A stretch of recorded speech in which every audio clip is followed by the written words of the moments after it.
محرم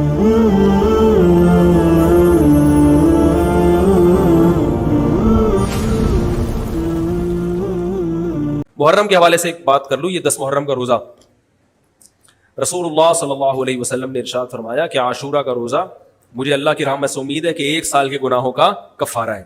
تو بڑی فضیلت ہے. رمضان کے بعد سب سے زیادہ فضیلت عاشورہ کے روزے کی ہے, 10 محرم کا روزہ. سمجھ رہے ہیں؟ محرم میں ہمیں شریعت نے کیا کرنے کا حکم دیا ہے, اسلام کیا کہتا ہے؟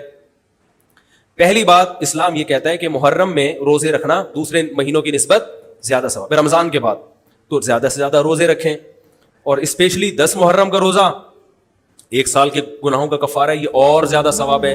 پورے محرم نہیں رکھے جاتے تو کیا کرنا ہے, 10 محرم کا رکھنا ہے. حدیث میں آتا ہے کہ آپ نے حکم دیا 2 روزے ملا کے رکھو, کیونکہ یہودی جو تھے وہ 1 روزہ رکھتے تھے, صحیح ہے نا. تو یہودیوں سے مشابہت سے بچنے کے لیے ہمیں حکم دیا کہ اس کے ساتھ 1 اور روزہ ملائیں. تو علماء یہ کہتے ہیں کہ آج کل یہودی 10 محرم کا روزہ نہیں رکھتے, تو اب مشابہت ختم ہو گئی ہے. تو اگر کوئی 9, 10 یا 10, 11 کا رکھ لے تو اچھی بات ہے, نہیں تو صرف 10 محرم کا بھی رکھ لے تو بھی انشاءاللہ پورا ثواب ملے گا, کیونکہ اب اس میں مشابہت رہی نہیں ہے. سمجھ رہے ہیں کہ نہیں سمجھ رہے؟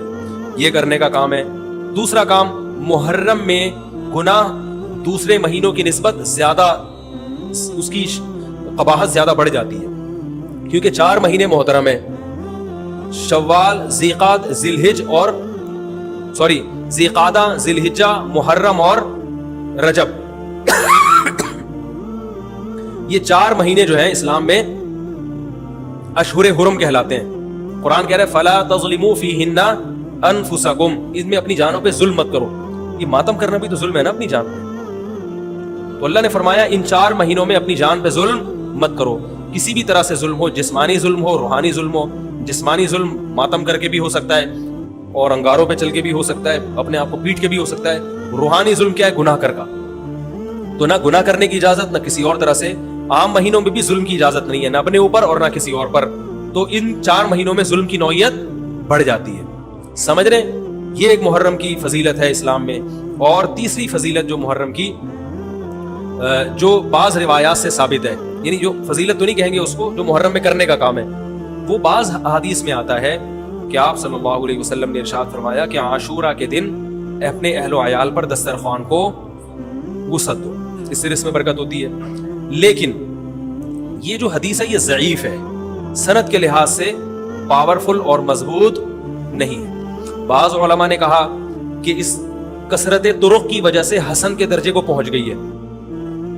ہمارے ہی بعض اکابر علماء کی رائے ہے, علماء جو بر صغیر کے علماء, بڑے بڑے علماء ہیں, میں نام نہیں ذکر کرتا لیکن بہت بڑی اپر لیول کے علماء ہیں, ان کی رائے یہ ہے کہ یہ ضعیف, اتنی ضعیف نہیں ہے کہ بالکل ہی مسترد کر دی جائے, ٹھیک ہے نا. اور تعدد طرق کی وجہ سے درجہ حسن کو پہنچ گئی ہے.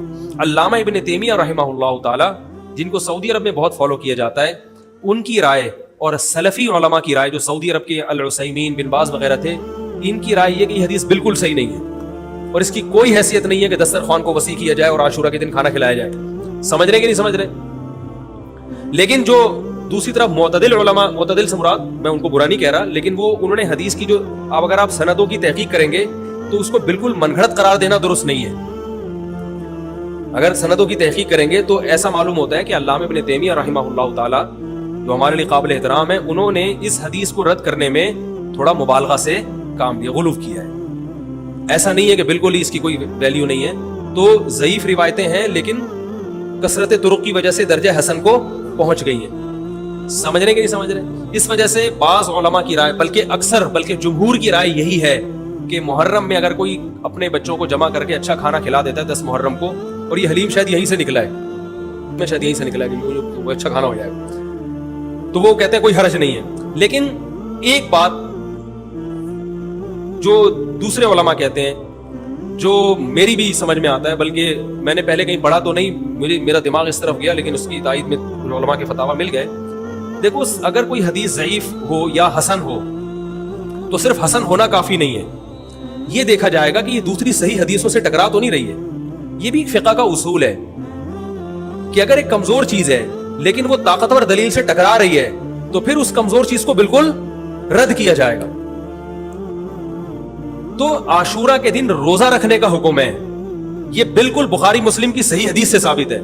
اور جو کھانا کھلانے والی روایت ہے وہ اس ٹکر کی نہیں. اس کو تو ابن تیمیہ جیسے محقق نے بالکل ہی کالعدم قرار دے دیا, بعض عرب علماء نے بھی بالکل کالعدم قرار دے دیا, اگرچہ ہماری رائے ہے کہ بالکل کالعدم نہیں ہے, لیکن بہرحال اس میں محدثین کا بڑا اختلاف ہوا ہے. جبکہ روزہ رکھنے والی جو روایات ہیں وہ بالکل بے غبار ہیں, ان کو سب صحیح مانتے ہیں.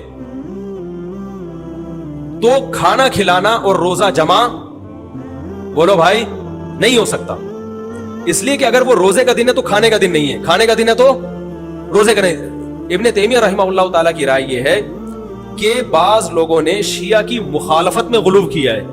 شیعہ نے اس دن کو چونکہ منحوس بنا دیا 10 محرم کو, تو انہوں نے مخالفت میں اس دن کو ایک سیلیبریٹ کرنے کے لیے نا کھانا کھلانے کا حکم دے دیا کہ ہم منحوس نہیں سمجھتے بلکہ اس کا کیا کریں گے اپوزٹ کے کھاؤ اور کھلاؤ. تو انہوں نے کہا یہ بھی غلو ہوا ہے. دوسری طرف بھائی منحوس نہیں ہے, مبارک ہے ہماری نظر میں, لیکن اتنا مبارک کہ اس میں کھانا کھلانا اور یعنی عید والا عنصر کھانا کھلانا تو عید کے دن ہوتا ہے نا, تو عید نہیں ہے بہرحال.